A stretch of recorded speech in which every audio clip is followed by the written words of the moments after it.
Do I need a mic? Yes. Can everyone hear me? Do I need a mic? You're going to need a mic. No way. Check 1, 2. Hello. Hello. All right, does everyone hear me? Yeah. Okay, good. Is the shoot panel full? Yes. It's okay. I understand. I know my place. All right. So today's presentation is on queer women in video games. It's a topic that I'm very passionate about. I've played video games since I was 4. One of my first memories in life was seeing my cousin bring a Super Nintendo to my house. And my parents hated him for it ever since because it started this lifelong passion of mine. I build computers, I play games, I do anything gaming related. Alright, so I write for a website called Fandomentals. I am the managing editor for the game section of the site. We're a brand new site, and we're just getting things up and running, and our first major event for games is going to be the Mass Effect Andromeda, which is coming out this month, yes. There's been some information coming out this weekend. I haven't had time to look at it, but I will get to that on Monday. Alright, so we do talk a lot about queer people in media on the website. Several of our editors are queer women, so this is, once again, something that is very important to us. Alright, so this was sort of a late add to the convention. I was not able to find anyone else to present with me at such short notice. So I sort of am doing a bit of a lecture. It's about the history of queer women in video games. It's much longer than a lot of people seem to think, because most people, when you say queer women in games, you think Mass Effect, or you think Dragon Age. I'm not going to talk about that, because most people already know about Mass Effect and Dragon Age. So I'm just going to start talking about some older stuff that you may not know about. Alright, so the first instance of a queer character in a game would be about 1989. It was a gay man. I cannot remember the adventure game off the top of my head. But it was just a small background character, and this was kind of a reasonably common occurrence, actually, in the late 80s and early 90s, is you would see some characters where they would sort of hint that they were gay, or that in production notes you would see that they would say it was a gay character. The early depictions, especially of lesbians, they're not necessarily flattering. The predatory lesbian is a common trope in the game industry, especially early on. So the first example of a canon lesbian in a game is from this little gem. You can get it on GOG.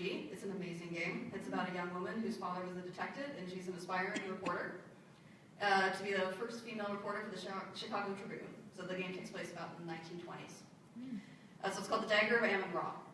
So there is a speakeasy in the game that you can talk your way into once you learn the password.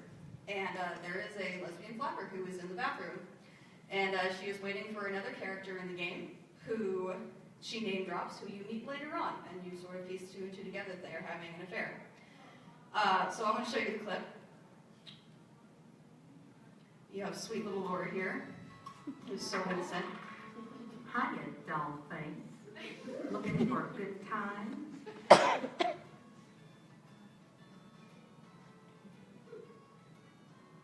It's your loss, Toots. I'll be right here if you change your mind. It gets better. You haven't seen the Countess come into the speakeasy yet, have you? I've been waiting here for hours. The Countess? Yeah, the Countess Lavinia Waldorf-Carlton. I'm supposed to meet her here. Sorry, haven't seen her. But if I do, I'll be sure and let you know. She's so sweet. Thanks, Toots. How about a free back rub or a neck rub? If you like, I could even do your whole body. Va va voom. So this dialogue happens if you just stand in the bathroom. She'll just keep talking. So you'll see here in a second. She does a little basic instinct. I have a cramp in my leg.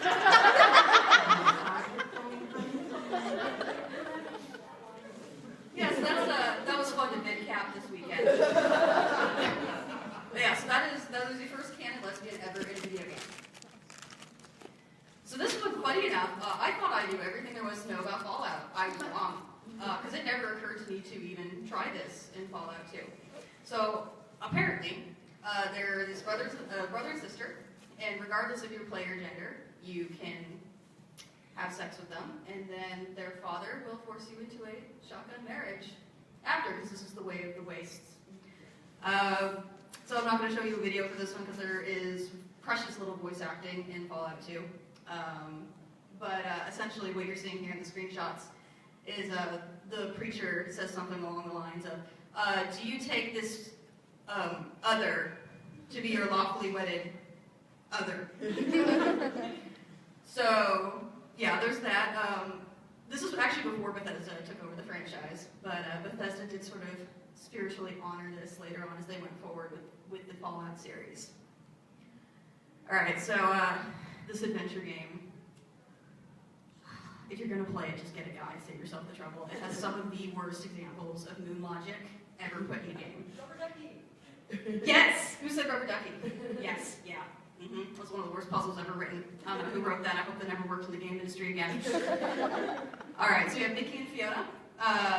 So Fiona is a woman in her 30s, and she was originally from London, and her partner, Mickey, is a retired cop, and they just own the building that you live in. You are a college student, an art student, and I really like this particular example because it's just presented so straight-faced. The game never actually directly tells you that they're a gay couple, other than, well, they show it to you.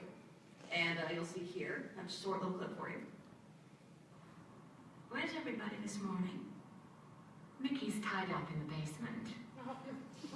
Mind you, she's not literally tied up, of course. Although, that is a tempting thought. Are you getting into your sexual fantasies here, Fiona? Because it's a little too early in the morning for that, don't you think? Sorry, I just can't help myself. But yeah, most of the game is like that. It's just presented very straight-faced. It's 1,000 times better than a lot of stuff that came after it. Part of it may be the adventure game genre. The adventure game genre has always been about the pinnacle of writing. Before the rise of the FPS, adventure games have always had solid writing. I mean, well, we won't talk about King's Quest V, but most of them have been excellent examples of good storytelling. And then the rise of the FPS sort of gave way to more gameplay mechanics-driven games and competitive games. All right, we're talking about the early 2000s. This is kind of an awkward time in video games. The game studios were getting more ambitious with their storytelling. They were getting more ambitious with things they were trying to do with new technology, new graphical engines. Their ambition was far larger than what they were actually capable of doing. This was a very, very awkward period for games. Most games from this period aged horribly. The PS1 and the N64. I mean, there's some classics, but they don't look nice on a big screen like this. I love the 3DS re-release of Ocarina of Time and Majora's Mask. It looks great on a screen that's this big.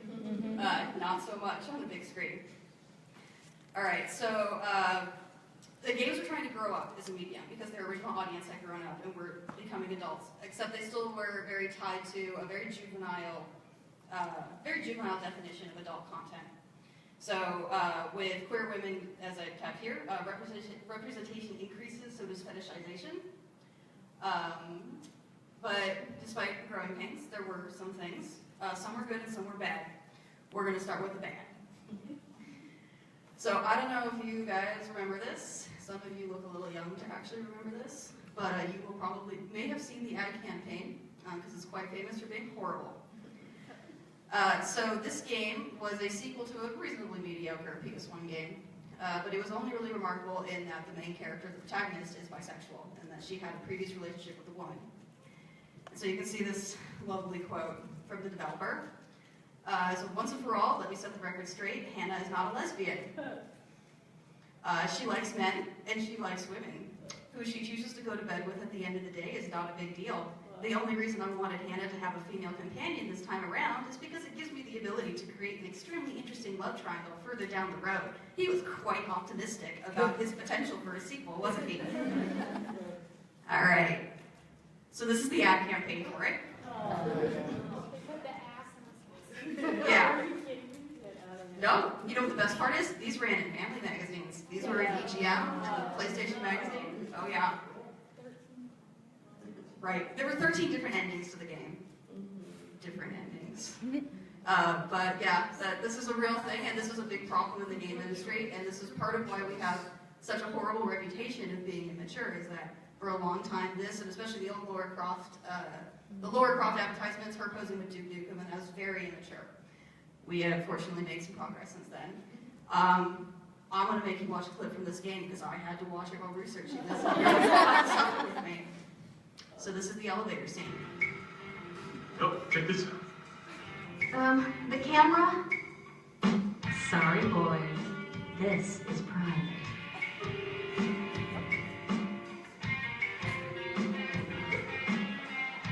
Damn, should we kick them out? No way, maybe the dress will fall off. Interesting tactic, Hannah. What tactic? Shall we continue? Be a good girl and go get Chin's package so we can get upstairs. It was all a ruse. Is that not the dumbest thing you've ever seen? It's about the male gaze. Exactly, right? Oh, we talk a lot about that on our website. All right, so step in the right direction. The Sims. So in The Sims, you could marry someone of the same sex, and because the heterosexual Sims could have babies. With homosexual Sims, they had an adoption agency that would genetically tailor the children to look like you. Which is nice because that was something that the hetero couples had, so they were very open to equality. But yeah, Maxis really did kind of put their big foot in the door. And Maxis used to be a humongously important company. The Sims has sort of trailed off in importance. But The Sims, the first one especially, was one of the most successful games of all time. What is the developer's name? Will Wright. He will forever chase this for the rest of his career. He will never ever come close to it. But yeah, it was very important to just have normalized queer relationships, to have just, you know, a gay person have a house, build a house, have crazy artwork in the house, go to work every day, come home to their spouse. Didn't need to rhyme that. All right, so here is our beloved BioWare. Their introduction into queer representation was Knights of the Old Republic. So Juhani is not only one of the first, maybe the first, I'm not entirely sure, it's the timeline's a little, but she's a romanceable queer woman, and she's also the first queer character in the extended Star Wars universe. In the original cut of the game, or the original release, she was written as a lesbian, and in the original release there was a glitch that the male characters could also romance her. This was actually corrected almost immediately, so later printings of the games and the re-releases all have her as just a lesbian, which is excellent. I'm so happy that they did that. So this is where BioWare sort of started to establish their style of story romance, that it had beats, that you had to engage in the conversations, that you got to know the character. And this was something that was quite new in gaming. This style of RPG had not really been done before, so this is sort of the start of the rise of the Western style of an RPG. So here we have... the last time I will have a chance to talk to you. I just want you to know that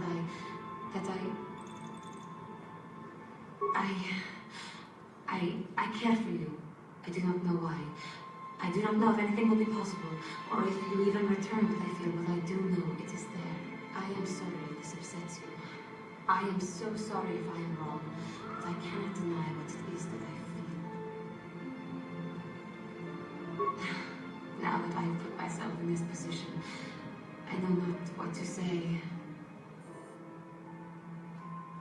Yes. So awkward with your character. But as much as I can, and you for me, first we must deal with Malak. After, there will be time to sort things out between us. That was pretty much it. But, I mean, this was a huge deal. You know, this was in 2003, so this is, you know, almost 15 years ago now that this happened.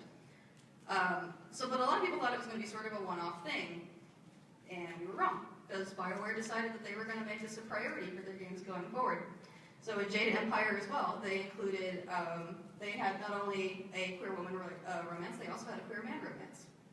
And yeah, they were quite well staged. They were expanding off of Knights of the Old Republic. There was more dialogue, more scenes of them interacting, more dramatic music in the background. So this is your player protagonist and the Soul Fox. Time to be alone. Everyone has been hovering about you since you got back.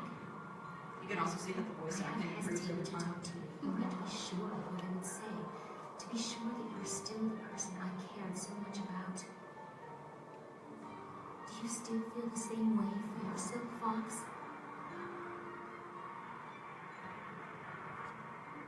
I haven't been able to sleep since you fell. All I could think of was finding a way to take revenge. So much hate washed over me. You fall off a cliff. That's what she's referring to. She thought you were dead. Now that you're back, I'm not sure whether to slap you or kiss you. Stop. Death is on the way and you make jokes. Of course, why shouldn't you? Death is tea in the spirit realm for you. I'm truly frightened about tomorrow, but I know I am safe here in your arms. Whatever comes, thank you for showing me how to care for people. I have never been closer to anyone. Whatever comes tomorrow, thank you for what we have right now. This moment is beautiful. You should kiss me before I remember who I'm supposed to be. And they actually showed it.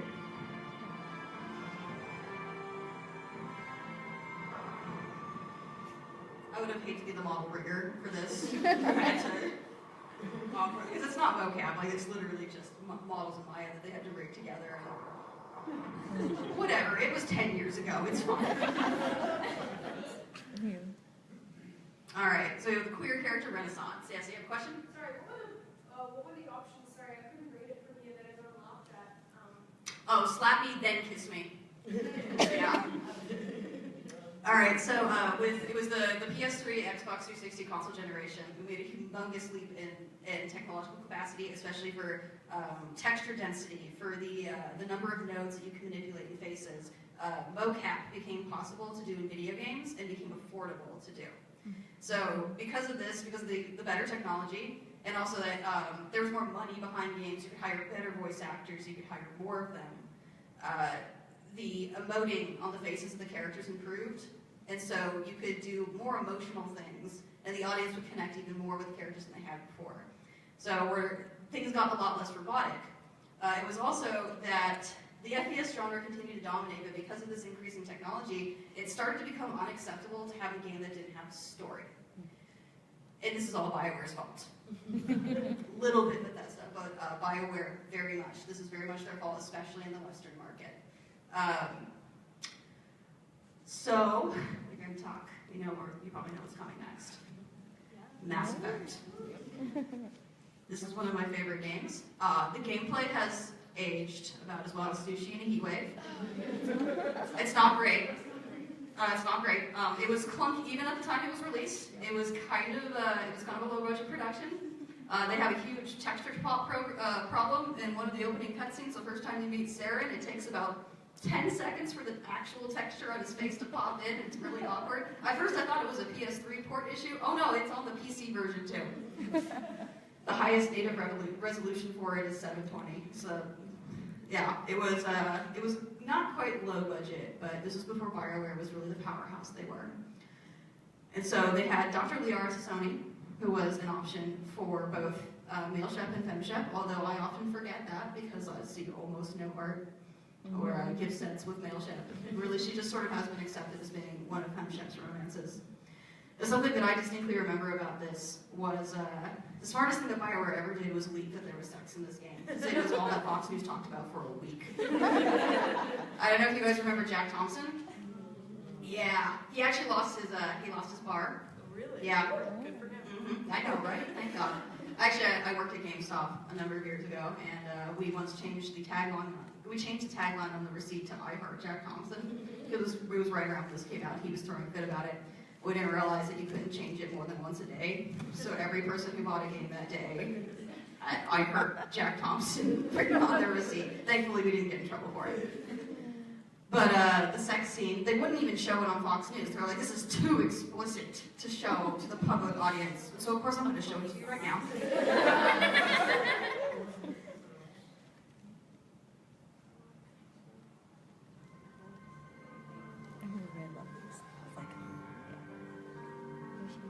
I promise the dialogue leading up to it is really great, but I'm pressed for time, so I'll just show you this.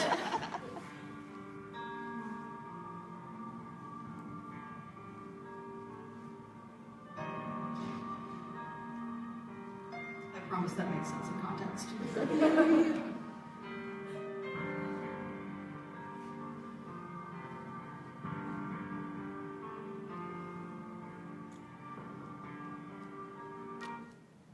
Yeah, that's it. It's quite tasteful, honestly. But yeah, that set the world on fire. Going forward from that, so BioWare improved with each game. The Liara to Sony romance is the only one that spans 3 games. Unfortunately, a big chunk of it is locked off in the Shadow Broker DLC in the 2nd game. Now, I was a PS3 gamer before I jumped to the PC for this generation. And Mass Effect 1 was not available for the PS3 until, I think, right before the Citadel DLC for the 3rd game came out. So if you were one of the unfortunate people who played the PS3 version of the game, like I was, you could not romance Liara in the 2nd game. I actually didn't get to romance her until the 3rd. I didn't romance anyone in 2, because there were no gay options. Which is bullshit. But BioWare learned their lesson, and now they just lock the real ending of the game off of the DLC. Trespasser. I'm still bitter about this, I guess. But yeah, so the other flagship series that they have is Dragon Age. And the first Dragon Age has pretty limited romance options, although that game is pretty limited in general. It was really more of a passion project for them. It's probably a miracle it got made at all. But the sequel, actually, you could romance anyone. All of the romance options were bisexual. So this seemed like a good solution, but there's some small problems with it. So this issue is the player sexuality problem. So the characters, like Dragon Age 2 is actually better about this than some others. I probably shouldn't pick on it too much, but there are a lot of games that have this problem. That the characters are only canonically queer if you romance them. Then moving forward in the series, if you didn't romance them, the next game they may be straight. They may never actually talk about their sexuality. Dragon Age 2, for instance, Isabella is canonically bisexual. She openly talks about it. She actually had slept with Zivron, who's a character from the first game. But some of the other characters, they're sort of, those like weasel words that TV shows love to use, like, I don't like labels. Yeah. I prefer fluid, which is a legitimate orientation, but we know it's not gay people who wrote that. Because they don't want to say the word bisexual. So, as I mentioned before with Mass Effect 1 and 2 on the PS3, they actually did release this little comic book thing. So you could arbitrarily make a couple of decisions, so you could do the romance in the 2nd game. Something that I always liked about BioWare is they do genuinely listen to criticism, and they are willing to change based upon that criticism. Y'all might have played Mass Effect 3, so you might know about that little fiasco. The second issue we have is there can only be one gay Highlander. So, like I said before, that a lot of the characters are sort of canonically straight unless you interact with them, and it creates this sort of, this weirdness. Skyrim is really probably one of the most noticeable games for it. Is, unless you directly interact with a romance option, there are no other gay people in Skyrim, just you. So, it has this weird narrative side effect of making it seem like you have the ability to bestow queerness upon whoever you choose. Behold, ye citizens of Skyrim, I bring a gift on high, the gift of the gay. Come forth and be blessed, ladies, thou shalt know the power of flannel. So, there's that. This actually isn't produced by Bethesda, but it is their universe. ZeniMax Media Online. Buy this game. Play it. It's the best MMO ever made. Just do it. It's great. There are tons of overtly gay characters in it. And they just sort of exist. And I've never really seen this before in the fantasy genre, and that's why I love it. So this particular character here, they're Khajiit. They're cat people. And she has a little crush on a dark elf in town. And so she's been leaving her little gifts on the doorstep of dead birds. And she can't understand why her affections are being returned, so of course you can say, okay, well, I'll go talk to her for you. And so when you go and talk to her, she's quite distressed. She's like, someone's leaving dead birds on my doorstep. Am I being threatened? Like, do I need to hire a bodyguard? I'm like, no, it's fine. It's just that Khajiit has a little crush on you. So it's very cute how it's all resolved. There is a dark elf who you encounter very early in the Ebonheart Pact story. I can't remember exactly what her position is. But if you talk to her, she has a line of dialogue which is like, I can't stand men. It's always going on about swords, one-handed, two-handed. Who cares?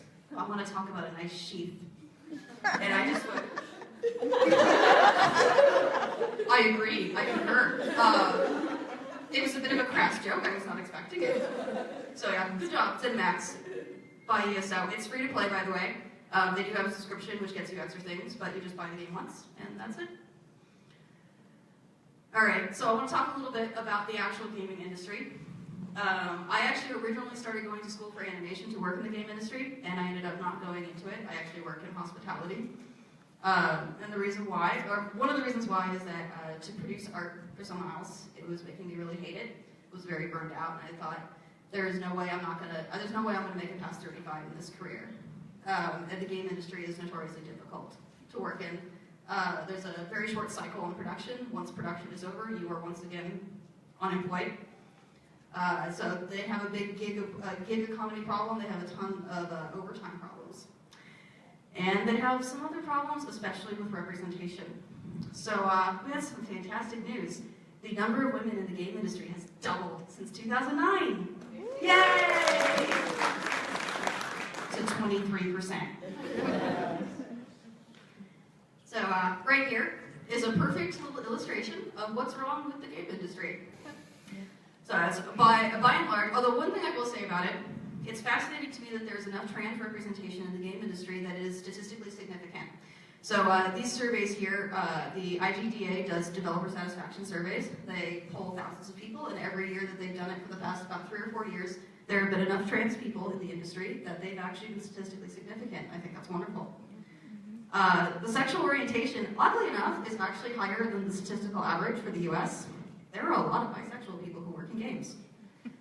So that's, that's good. When we get to race, it's not quite so great. 78% of the industry is white. So that's another thing that they really need to look to improve, especially if we want to see more diversity in the actual games. We need to have a diverse group of people who are producing them.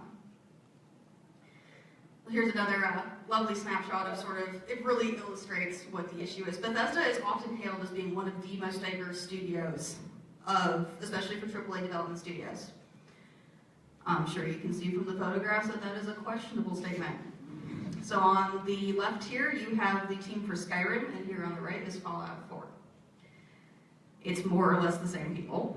There's a couple more women in there. I think there's an Asian woman in there somewhere.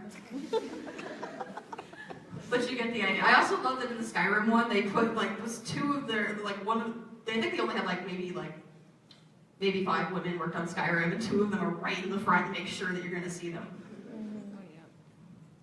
Alright, so we're going to talk, so that's the industry, we're going to talk about player statistics. So there's a website called Quantic Foundry, and they did this big study. It's basically an internet poll, more or less. It's 270,000 gamers were done for this poll. And that's I don't know if any of you are in the social sciences, but that is a humongous sample size. It's great for statistical interpretation. I love statistics. I'm sorry, I know most people aren't like that. So the survey was conducted online. It was the gamer motivation profile.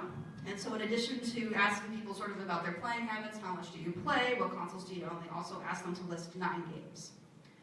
And so then they took those 9 games, and then they generated some genre data.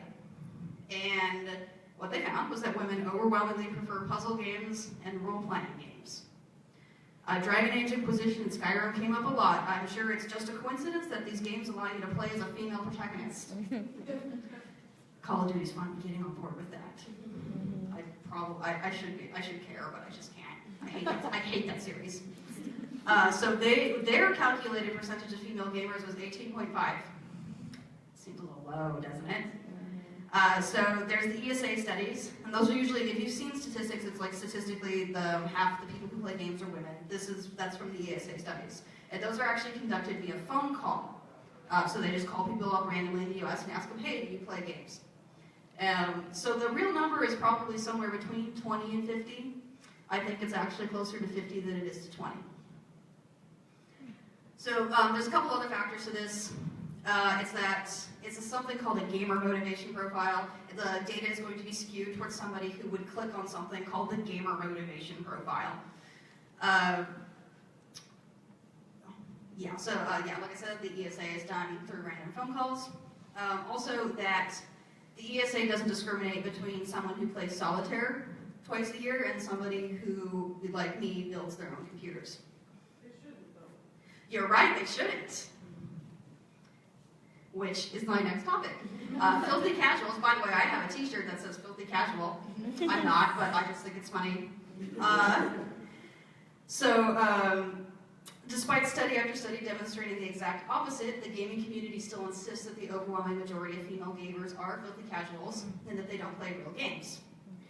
And every time a new study is released that puts female gamers close to even with male gamers, suddenly all these people who are statisticians and peer review experts are popping out of the woodwork and explaining why this study is biased or why this data is invalid. We know why they're really there. So really, the blunt truth about the hardcore gaming community, this has always been true, it is still true. It is dangerously unfriendly to women. It's less now than it was a few years ago. So there was a little event that happened, you may have heard about it, it was called Gamergate. So there is, yes, boo. So there is a web series, it's called Why Are You So Angry? And it's great, isn't it? It's about an hour-long video, and it's the gentleman who's breaking down sort of the science of Gamergate. I recommend that you watch it because it's not something that I can really explain shorthand. But this event and what happened to Anna Sarkeesian and what happened to Zoe Quinn and what happened to all those female journalists, I actually wanted to get into writing about games and getting into Let's Plays probably about 3 or 4 years ago, and that really scared me off of it. And so fortunately all that's kind of calmed down, and that's why I'm sort of getting into it now. And fortunately, the environment seems a little bit more friendly to women. The Gamergate assholes have kind of gone back to their little troll holes. And keep them on Reddit where they belong. Alright, so what can we do about women in the industry? So the simple answer is more women need to produce games. But schooling for game design it's insanely expensive. You don't necessarily have to go to school for it, but it's highly recommended. The vast majority of people in the industry have at least a bachelor's degree.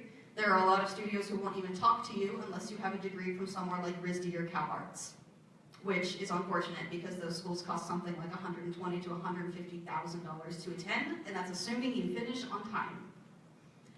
And that's not even including the housing, that's just the tuition. So what else can we do if you don't want to go to school for this and go into game production? First of all, when money talks, developers listen. If there is a good game that's doing right by us, support them. Buy it on Steam, buy it on GOG, buy it on Origin. I don't really like Origin, but if you can, support the developer however you can. Tweet them, tell them how much you love their work, tell them how important it is to you. Because they do listen. Sort of like this convention, the video game industry is actually a little bit smaller than people think, and developers really do love to hear what you think. They love feedback. I mean, everybody likes to be told they're doing a good job, and so we should make sure that they feel good about themselves so they keep doing a good job. As I said about with the Mass Effect 3 ending fiasco, it was proof that the industry does actually listen to criticism. And they will even go so far as to redo the ending of the game, maybe not to the satisfaction of some of us. I personally was an indoctrination theory fan.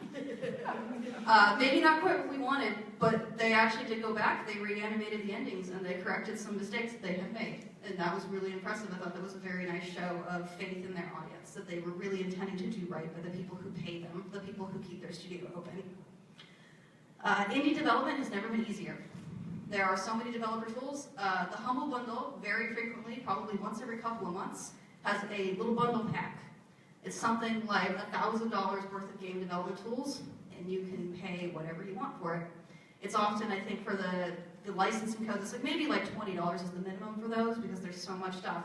But this is something that you can do. You can get these, you can fool around with them yourself. They're designed to be user-friendly, they're designed to be used by just normal people. Do not tolerate the gamer bro culture. We should have outgrown this years ago. Just shut it down. Don't tolerate in your communities. Don't smile and nod. Just shut them down. Also, build communities within the games and around the games. Communities for women. If the bros can do it, we can do it too. And most importantly, don't let the bastards get you down. Because they will come for you. I do occasionally get a mean anon when I talk about games.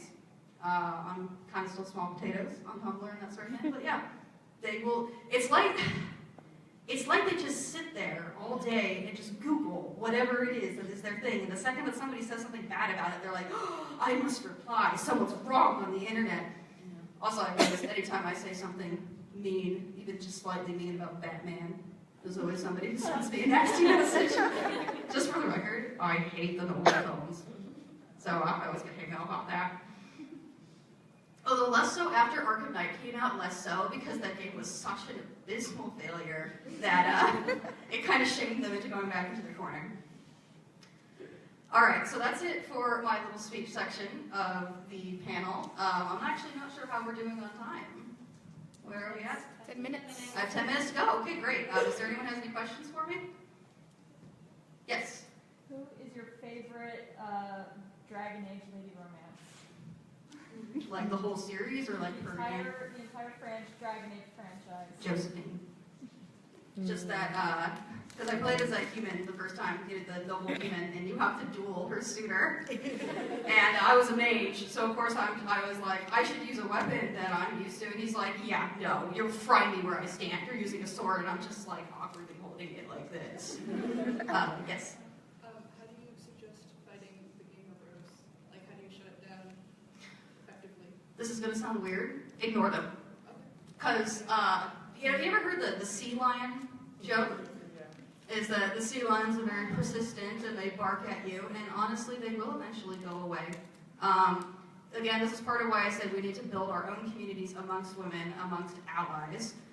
There are more than a few good men. I don't want to say a few. There are plenty of good men in the gaming community. We need to build our communities up to insulate ourselves against the kind of people who would be trolling. Because we just need to clean this up. The industry has grown up. The industry is full of adults. This is unacceptable. Yes, in the back. Yeah, I've been gaming for a long time. The best thing you can do is create a safe place for people around you. And include men. Include gay men, include trans women, include trans men, and find a safe place for everybody to go and teach that inclusion makes a better gaming environment. And then you don't have to worry about it because you're insulated. I've been part in a GM for a World of Warcraft LGBT build for 10 years. Excellent. And we've survived because we have a time straight. You come and play with us. But it's a safe place. Build safe places. Yeah. You are actually able, especially in online games, you're able to, sorry.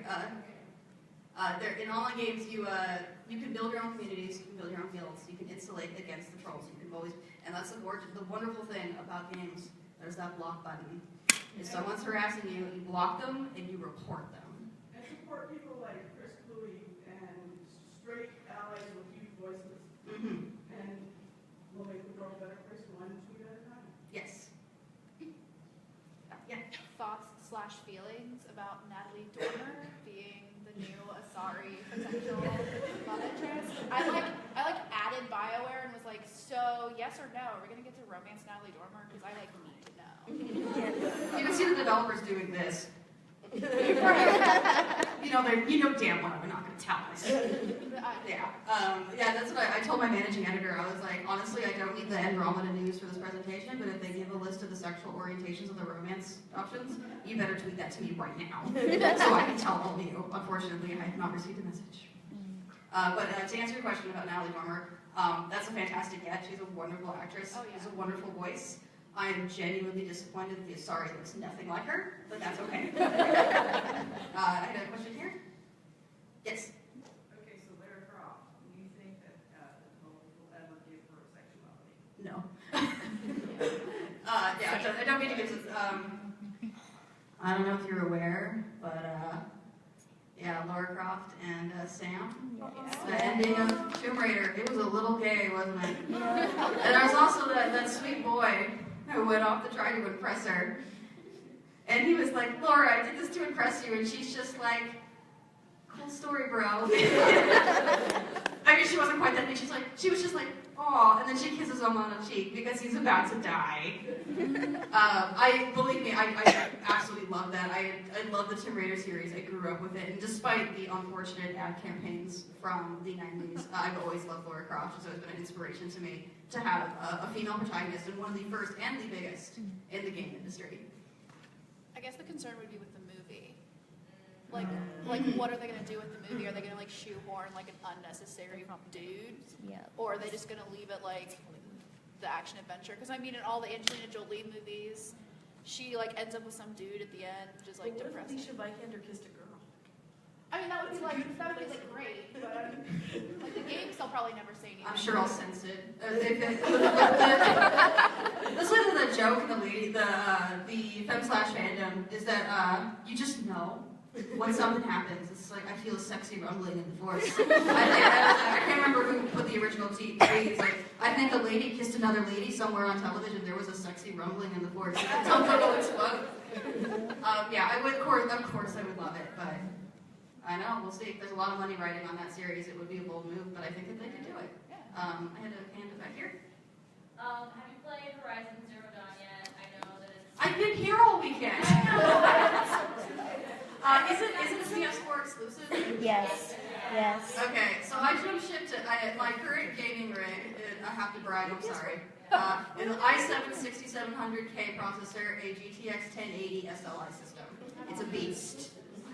FYI, Dishonored 2 drops below 60 frames on 1080 on this computer. It was like one of the worst adaptations. Actually, speaking of, oops.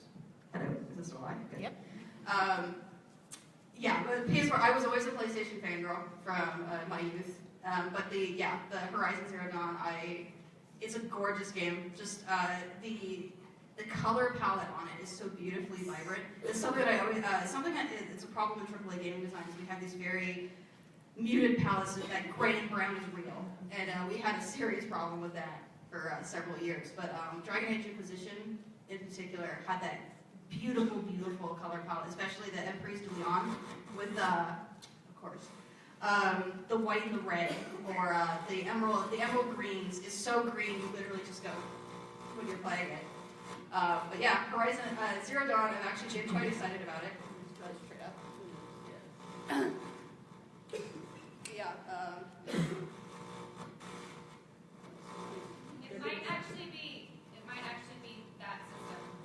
It's possible, yeah. So you might maybe check Sure. your computer. All right, are we good? We're getting wired mics tomorrow. But also, even just with Horizon Zero Dawn, it has a female protagonist. I want all of this. And like, it's great when you have the option of creating one, but a lot of men will not do that. Yeah. They won't necessarily, although I'm actually often find myself to be genuinely surprised that a lot of men did actually play a femshep.